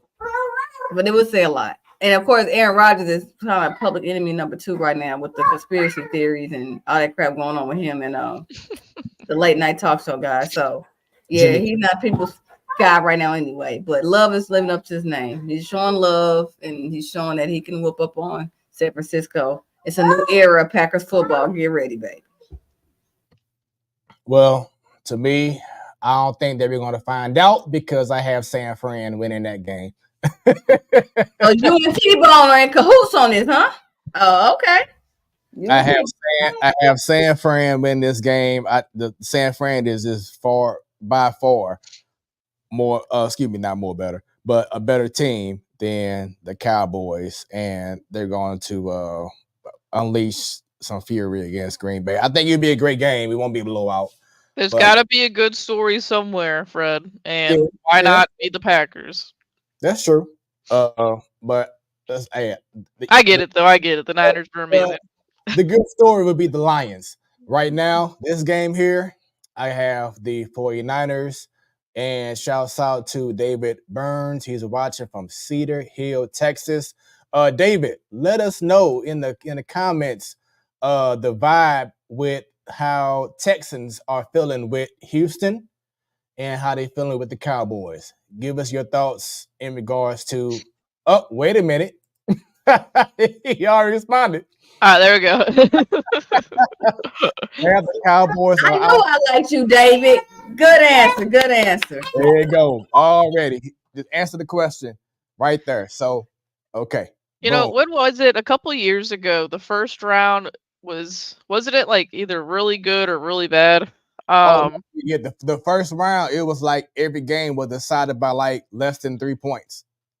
This first round, man, sheesh. Like besides 2 games, it was ass whooping after ass whooping. So I'm hoping this weekend we get some nail biting games, like some really close ones. And I don't know, we're all just excited and we're fighting on Twitter about some call. And, I'm just hoping it's a good weekend, a better weekend than last weekend because all those games were just over by halftime, honestly.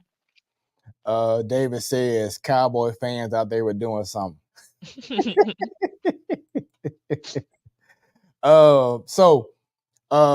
Bunny, I know that you got to go, but I did not want you to leave before we had this talk real quick. And Joe, I know this is a sensitive subject for you, Joe, because of what happened. But we all seen this past weekend, or I think this past Monday, that the Chicago Bulls had a Ring of Honor to celebrate their 95-96 team, an amazing team. If you were a Bulls fan, just that era was just special, okay? And, of course, they were highlighting Phil Jackson and just so many people that was critical to the success of the Bulls team. Ron Harper, and you see Bill Wennington, you see Randy Brown, Jim Clemens, the assistant coach. You're seeing, I think it's Ron Harper, Luke Longley, his first Tony Cool coach. his first in Chicago in years. John Sally, because they were playing Golden State. You saw Steve Kerr right there as well. I mean, just amazing players. But there's two things. Two of the biggest issues that I had with this whole ordeal. Once again, of course, they honored, Phil Jackson, one of the greatest coaches in NBA history. I get that. Definitely had to make that happen. But two of the biggest issues. One, there is no way that you can have a Ring of Honor and not make sure that both Scottie Pippen, Dennis Rodman, and Michael Jordan was there. There's no way you can do this Ring of Honor and not have those guys there. No matter what's going on with your schedules, y'all have to make a way to make sure that this event goes down with those guys who were probably the three critical components to that team during that time. That's a mistake that the Bulls, I feel, made with this Ring of Honor, is that you had to make sure that this was scheduled with Jordan, Pippen, and Rodman being there, so people can be like, man, this is incredible because you got the main parts of that team. Now, Jordan did leave a video saying sorry he couldn't be there. For what I understand is that the Bulls didn't come up with this thing till like maybe a month in advance. So it's like y'all didn't give Jordan and Pippen enough time to schedule their, make arrangements to their schedule to make sure that they were at that event. But there's just no way. It's like, to me, if the Cardinals had a 2011 reunion and you knew Pujols wasn't going to be there, that you'll still have it. Like, he has to be there because he was a crucial part of the reason why they won the championship. So you have to go around his schedule. And for what I see is that the organization went off of Steve Kerr's schedule because they knew that he was going to be in town with Golden State. And that's why that happened on that night. And I may be wrong, but that's just from what I'm looking at. But that, and just, ladies, let me know how y'all feel about that, because how can you have a Ring of Honor celebrating that team and not make sure Jordan? Now, I know Pippen and Jordan may have some issues going on, but I'm sure they could have still worked something out. But how can you have a Ring of Honor and not have Jordan, Pippen, and Rodman there? What are your thoughts on that? So you're correct. How could they not do that? And from an organizational standpoint, you get the season schedule. The season starts October. The schedule released back in like August, September. There was plenty of time they could have planned for this. So that's horrible on an organizational standpoint. And it was so bad where you don't have your nucleus 3 players. I'm gonna need you to postpone this for another season. You can do that too. It wasn't like it was like, the 50th anniversary, the 100th. And even if it was, after COVID happened, everybody knows you put stuff back. It's okay. Okay. Hey. Now, all of this is good when we see these the players that came out coaches, but like you said, the nucleus, that's a slap in their face. I mean, it's a good pictures. I mean, I can name all of them. Like you said, their basketball games from the 90s with Bulls bat was must-see TV, baby. Right. I can name the starters, the people, everybody over there, excluding the big 3. The other guard was, like you said, Ron Harper, and Luke Longley was the center. Coming off the bench, first off the bench would be Randy Brown. And then you would have, or Tony Kukoc as well, it's just, oh my God, it was a good squad, good memories, but that's effed up that you don't have the nucleus who got y'all that far, who got y'all that second 3-peat. Like, this crazy, but that speaks to the organization themselves. They're not ran like they should. They are maybe from the basketball side, but as far as the honoring the greats, they probably say they want an A for effort because at least they got it in there. But if you're gonna rush it and can't get the regular people, then wait. and Jobo. Yeah, I mean, like Bunny said, every sports organization team gets these schedules months in advance. Like, we already have the Cardinal schedule. You've had the Cardinal schedule for months now. You couldn't plan this, like. But yeah, I mean, when I think of the Bulls, I think of those big three, and obviously Jordan. That's what people think of, So that's depressing not seeing those main guys there, like you said. If we had a World Series reunion type thing, like David Freese not being there, like what? That makes no sense. But yeah, that's bad on the organization for sure. And the second part, and just out of respect for her and the family, I'm not going to show the video, but of course they went around and highlighted each person, each member of the organization.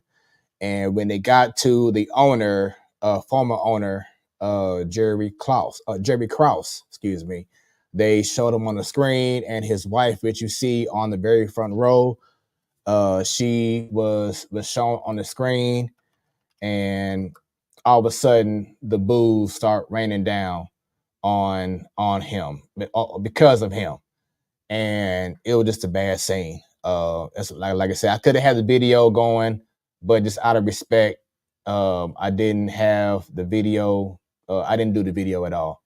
I just wanted to, like I said, show respect. But for Krause was the GM though, not the owner, correct? The owner's still the same, Reisendorf. And sorry, he was the GM, but he was the reason why Jordan decided to, not resign, and then Phil Jackson left.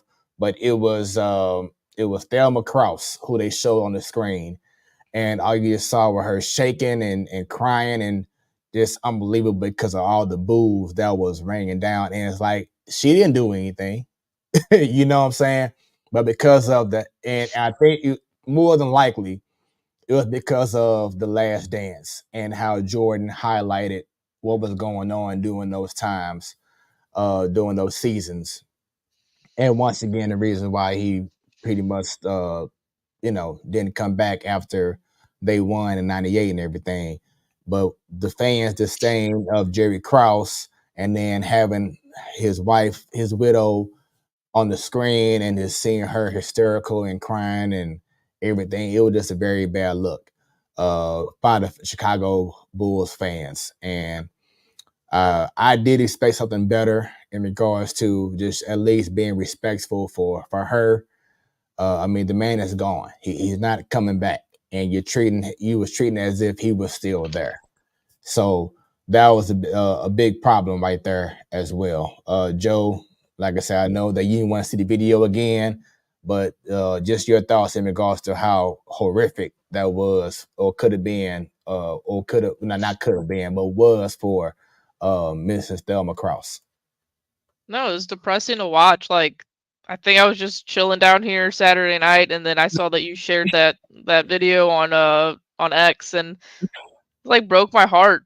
I'm always a respect your elder type person. I hate seeing anyone older than me upset, crying, being attacked. And and they probably weren't booing her. They were probably booing the video, and then they show her and she's upset because her husband's gone. Like you said, why boo a man that's gone when his wife is still alive there in his honor? And like, it's just so, like, Chicago, you guys got how many freaking rings with the Bulls, and you guys are going to be sitting here booing this man however many years later? Like, it's so, I don't know, it was disgusting. I hated watching it. I've seen it way too many times on social media. It breaks my heart every time I see it. Just, it's sad. It's like the freaking world. Like, there's like every aspect of it makes me mad. Like, I wanted to cry for her. It was depressing. Yeah, once again, definitely was all bad. So once again, two things: just the planning of it, and not making sure that Jordan, Robin, and Pippen were all there as well. Miss Dub says, I happened to be watching, and it was upsetting. If they didn't like him, they could have just stayed quiet and not clapped or cheered. Right. But and once again, why would you especially having Miss Krause on the screen and all the boos and just making her feel bad. Like, that's something that she's not going to live down, no matter what you say or do. She would not live that down. And because of the world of social media, it's not going to go anywhere. It's going to always be up there, you know? So it's just definitely unfortunate that that had to happen. But Bunny, I know you got to go. So thank you for your time. And it was great seeing you back on the show. And we look forward to seeing you next week. Miss Dub says it ruined what was otherwise a nice tribute to legendary players. Right. Mm-hmm. But yeah, once again, Bunny, thank you for your time. And look forward to seeing you next week. All right, you all have a good night. Stay warm. You too.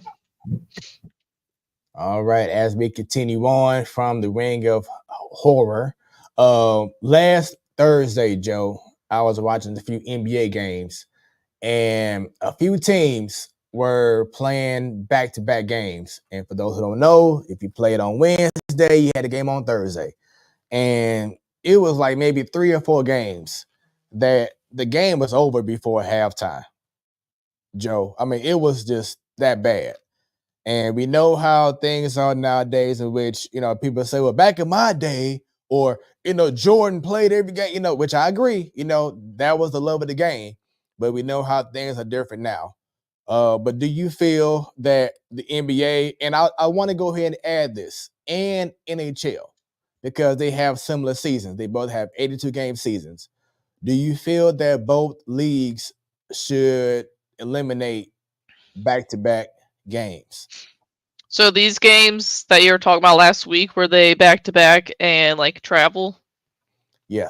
Yes, that's correct. Yeah, so I don't think that both NBA or hockey should have those types, you know, where like let's play tonight here and then let's travel to, even if it's somewhere close like Chicago or something, like I don't like that. But if it's back to back games, you're at home for both of them, then I don't think there's anything wrong with that.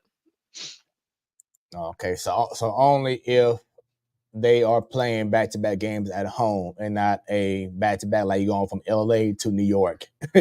Yeah, like that's awful. I don't think, like, baseball is a little bit different because it's, you know, it's not as much activity running back and forth constantly the whole game or skating back and forth. But yeah, if like you said, freaking LA to New York, you know, play one night in LA and then you're traveling across country to New York and then that pretty much that day you're playing again, then I don't think that's right. But if both games are there at Staples Center, then okay, go ahead and play. Miss Dub says that's like a baseball series with 2 or 3 games in the same city.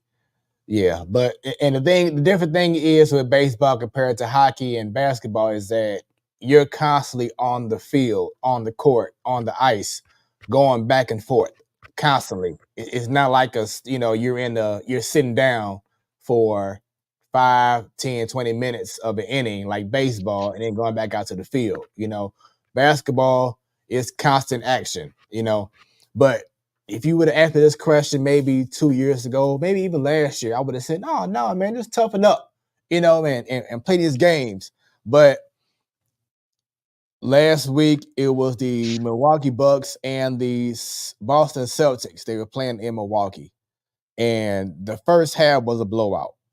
And the head coach, Joe Mazzulla, for the Boston Celtics, said, you know what? This is a blowout. I ain't playing my starters the rest of the game for the whole second half.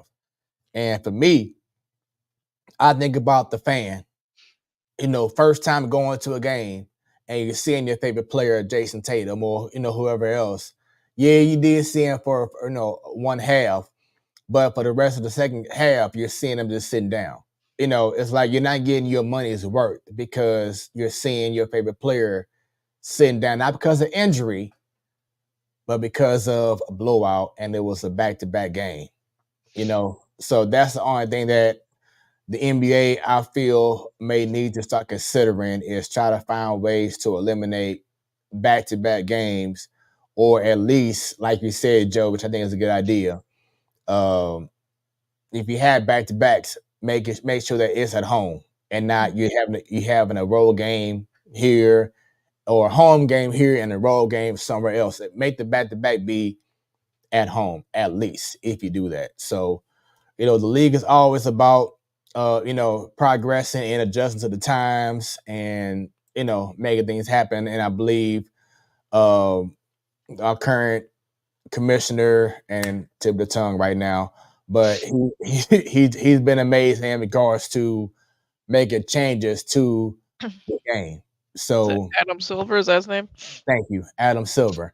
So we'll see what happens, but these players aren't the guys like from Michael Jordan and Magic Johnson and Barkley and whoever else back in the past who will play 82 games in a row. It's different times now. And even though we have all the science in the world, which you would think, well, if you got all this science, we should be able to play every game. But the mentality, science can't affect your mentality. You know what I'm saying? Either you got it or you don't. You know what I'm saying? So, and then plus it's the organization, it's the agents, saying, hey, don't try to have my guy wear himself out, whatever else. So you have a lot of chatter going on. Like, well, if it's a blowout, I'll just save you for, we don't play for another 2 games or 2 days. So just sit back. And like I said, I think about the fan because for myself, last year, the wifey and I, she gave us tickets to Lakers and the Warriors game. And as soon as I saw that, I'm like, I can see LeBron James playing. But the whole time, I'm thinking, man, I hope this ain't a game where LeBron and AD ain't playing. And luckily for me, they both played. But for her, she loves Golden State.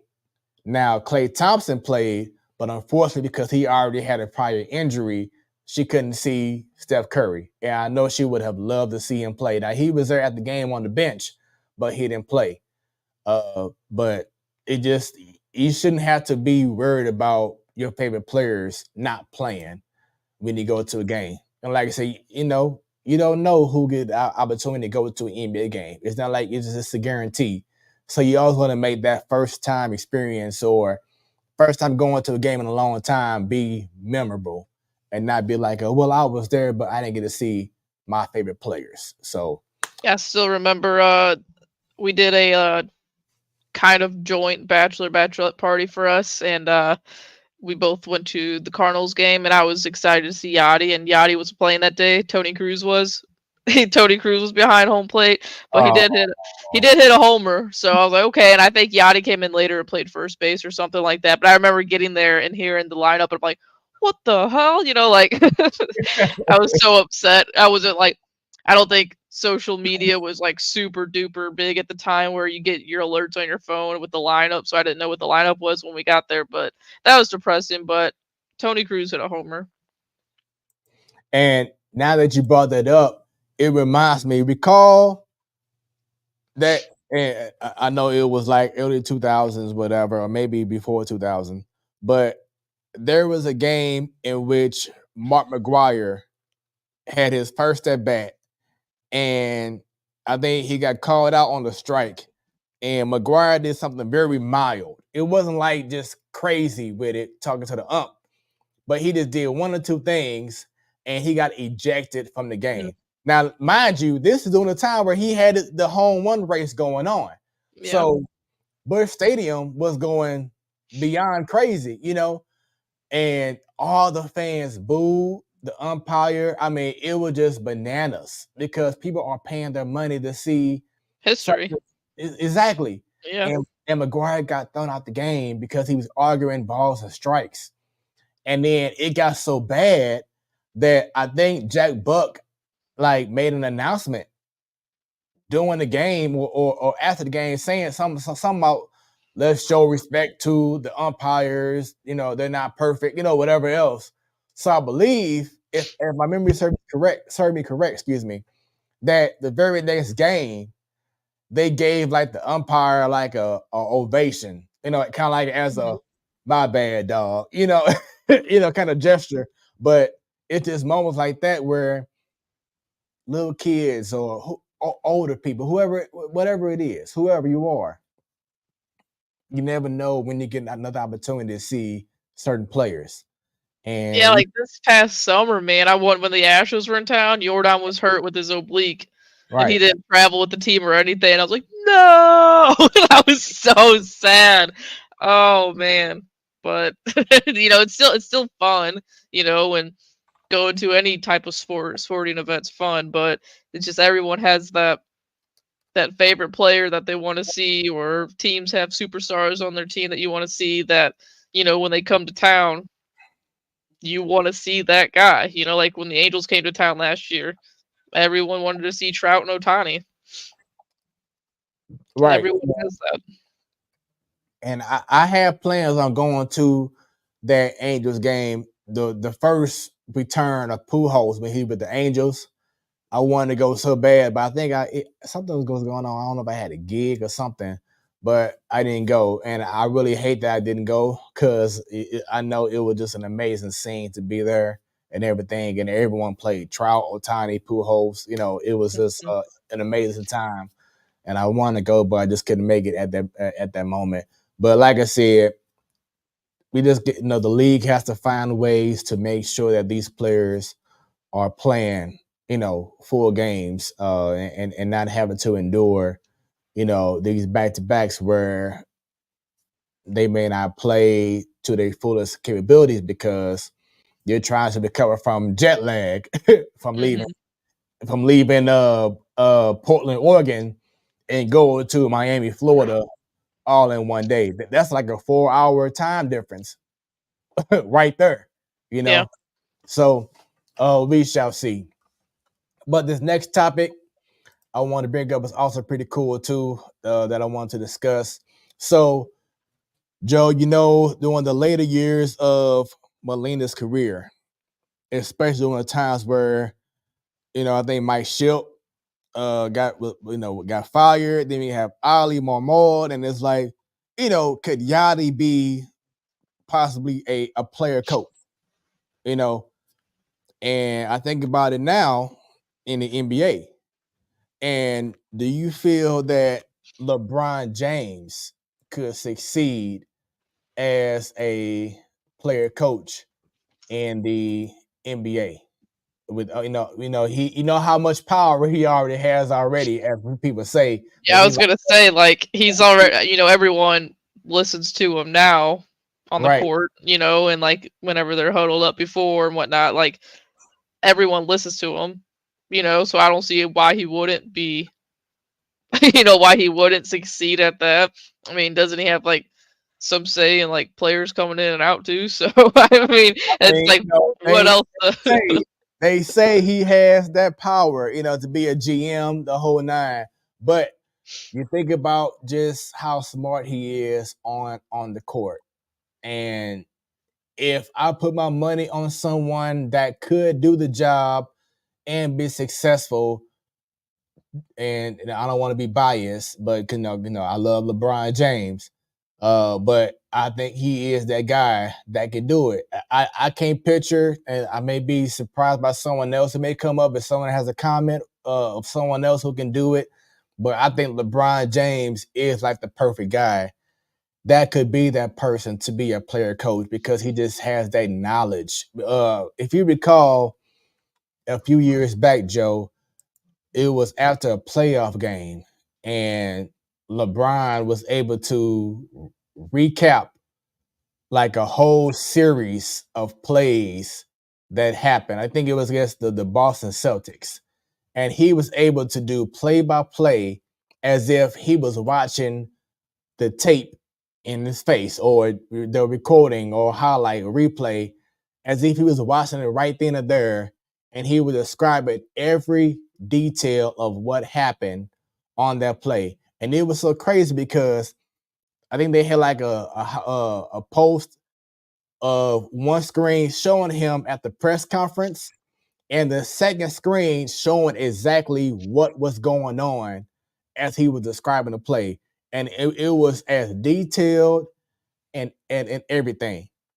And so his court vision, his court smarts, the game, his knowledge, I just feel that he is one of those guys that if he wanted to take the opportunity and that chance, Not saying it's going to happen, because the Lakers said that they trust and they're going to trust and be patient with Darvin Ham. But LeBron James could be that guy that could be your player coach if he wanted to do it. I don't think he would, because first, when he retires, when he's done with the game, he probably wants to be done so he can be with his family more. But because he has so much knowledge, if he wants to do it, I wouldn't be surprised that he does do it and that he also succeeds as well. Ms. Dub says the question is, can he teach what he knows about the game to other players? Great question. Once again, I feel like he is the kind of player that could do so, that could teach. Because I think he does it actually on the bench. He's showing guys certain things. Baker! But no. Oh, Baker. But no, he shows guys certain things when you see him on the bench and the whole nine. So I just wouldn't be surprised if he did want to do that he could be the only guy that could probably do that and succeed. But that could be just a bias in me. But hey, it is what it is. It's just our opinion. No, I mean, like, I think there's in certain sports like basketball, it would need to be someone like a LeBron James. Baseball, though, I think honestly any catcher or pitcher could. It's those are the two, especially a catcher. It's like the main position that you have to see what's going on at all times.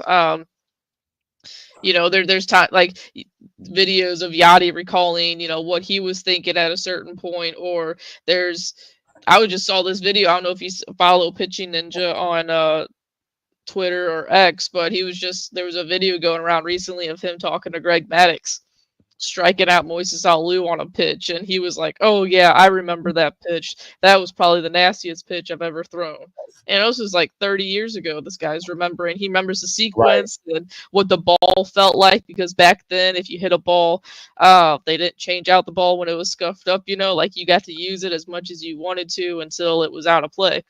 And so, like, just the stuff that all these athletes remember, like remembering pitch sequences and whatnot. So, I mean, I think for other sports like basketball, football, hockey, I think you would have to be a real special person in order to do that. Baseball, I think honestly a pitcher or a catcher could at any time.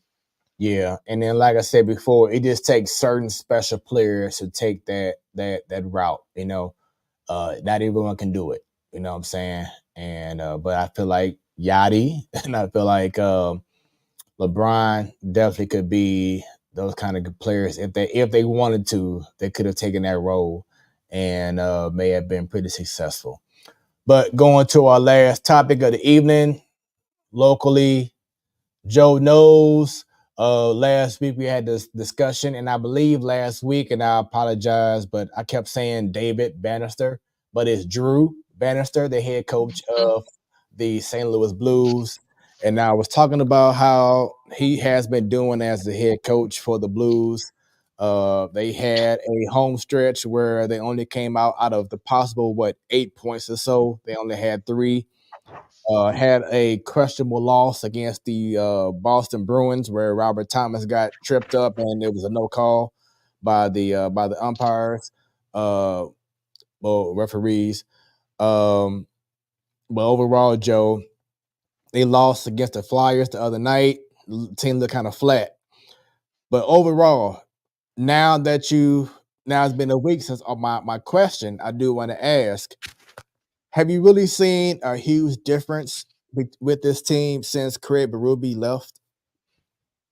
Not really, no. I mean, the only thing that's been a little different within the last week, within the last week, it's been the power play. They're now scoring on the power play for some reason. Something changed. But ever since Bannister came about, the only thing I've seen differently is that, which isn't only because I feel like it's a big thing, is early in the year, if the other team scores first, they just gave up and that was it. Now you see, if they're down 1 or 2, they at least fight back and tie it, before they lose, or they'll fight back and they'll win the game. So, but since last week, I mean, my opinion hasn't changed on them, even with the power play being better this last week. But I still just don't see enough for them to possibly be a playoff team. And I guess that's my only thing, and maybe for those who are Blues fans as well. But Doug Armstrong even said prior to the season that he could see this team maybe being like a wild card, team. He didn't say they'll be deep in the Central Division. It was kind of like he didn't want to say rebuild, but that's pretty much what it is. So it's like now you think about it after you've seen the play, and it's possible that this team could be getting off of the what they call it the new coach bump, where you might have a few games where okay we're just here we go, new team on the way, but then kind of like reality sits back in, and maybe that's where this team could be now. But it's like if you already pretty much saw, especially with how the roster is already, you pretty much saw that this team could be going through a rebuild, then doesn't it make sense that, or not make sense, but doesn't it question why they let go of Berube if they're doing the exact same thing with, Drew Bannister? Yeah, I mean, when you say it like that, yeah, it's a little bit more of a head scratcher, especially after he just signed a contract extension, So I don't know, maybe that just tells you that they no longer like the way he was coaching. Maybe there was, and I'm not pointing out Kairu. Everyone knew that before the whole Kairu story came out, but like maybe there was more than just that, in the clubhouse type stuff or the locker room. But I don't know. It definitely feels like a rebuild. Like you said, he hasn't really even said that he sees us being a good team to say, So I don't know. It's a head scratcher all around. I went to the game on Monday.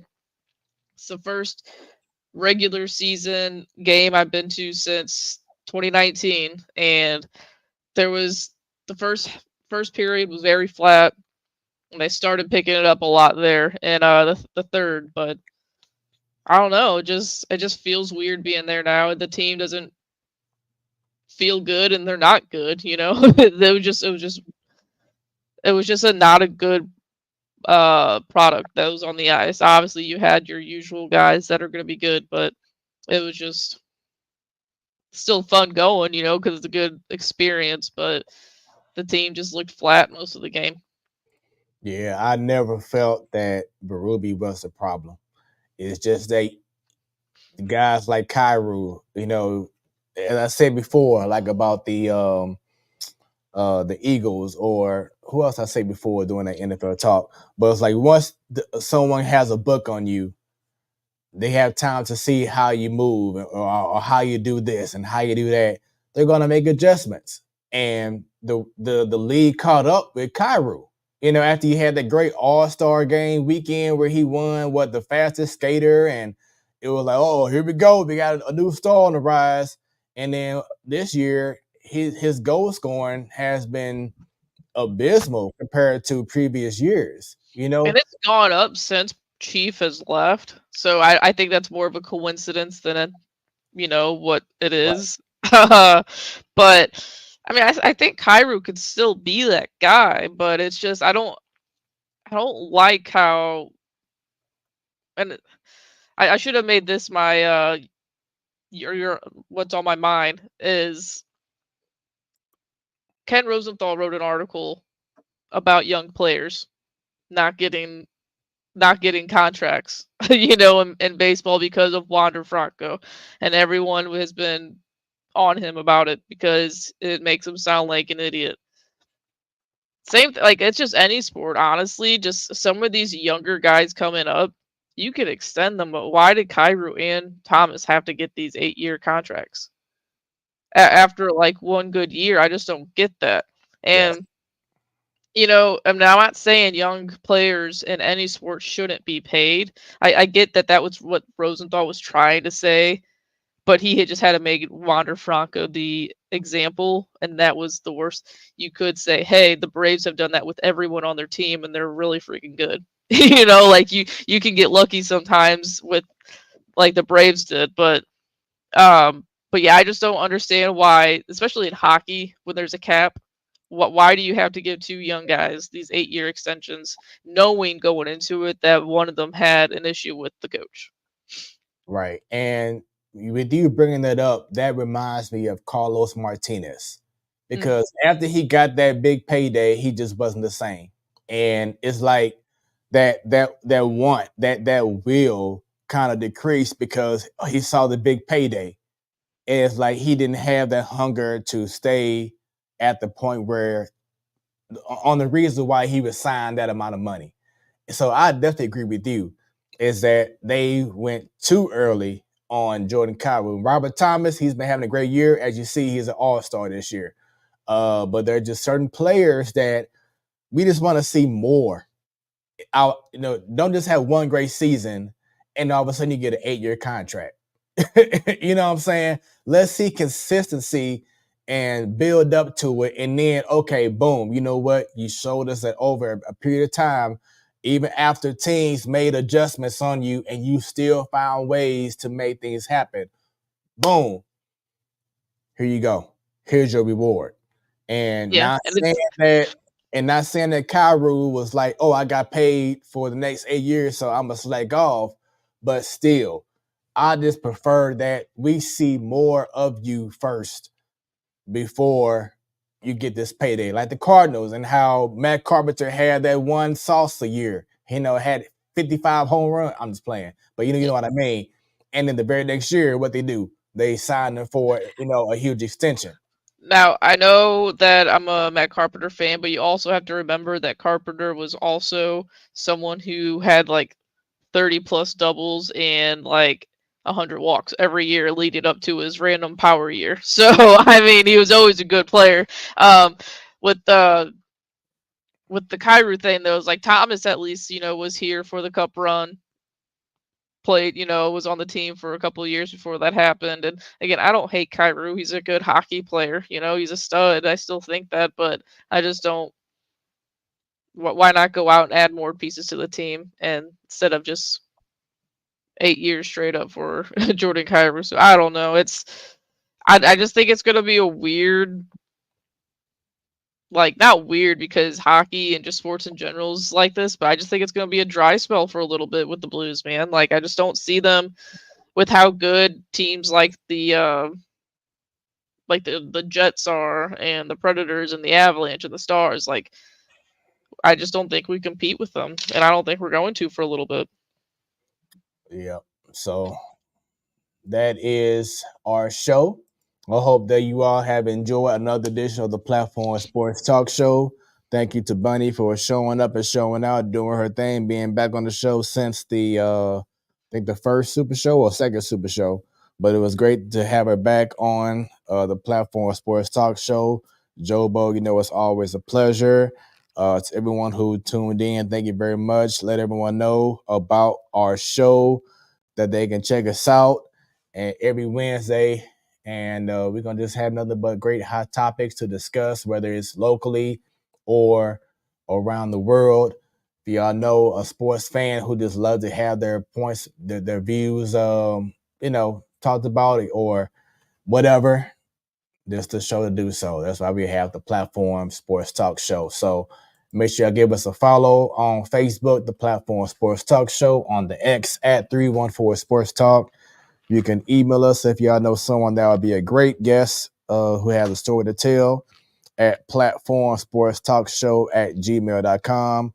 They can go on our Instagram as well, where we are broadcasting live right now at Platform Sports Talk. You can, of course, go on YouTube, subscribe, click on that bell, because anytime we go live, y'all will be notified. Our show is also archived as soon as we're done on Roku, so you can add us as a channel, the Platform Sports Talk Show. You will see the amazing logo on your screen, and you just add us as a channel. And if you can't see us for some reason, we are on Hot 365 Radio, where it is always hot. So check us out on there. And every first Wednesday of the month, you have Ladies Night. And every last Wednesday of the month, you have the Man Cave. We hope that you all have had a wonderful Wednesday and have a wonderful rest of the week. It's going to get cold again over the weekend, so bundle up, stay prepared. But once again, enjoy sports and more sports after that. The Platform Sports Talk Show with your boy Smooth and Joe. And you all have a great rest of y'all week. Peace out.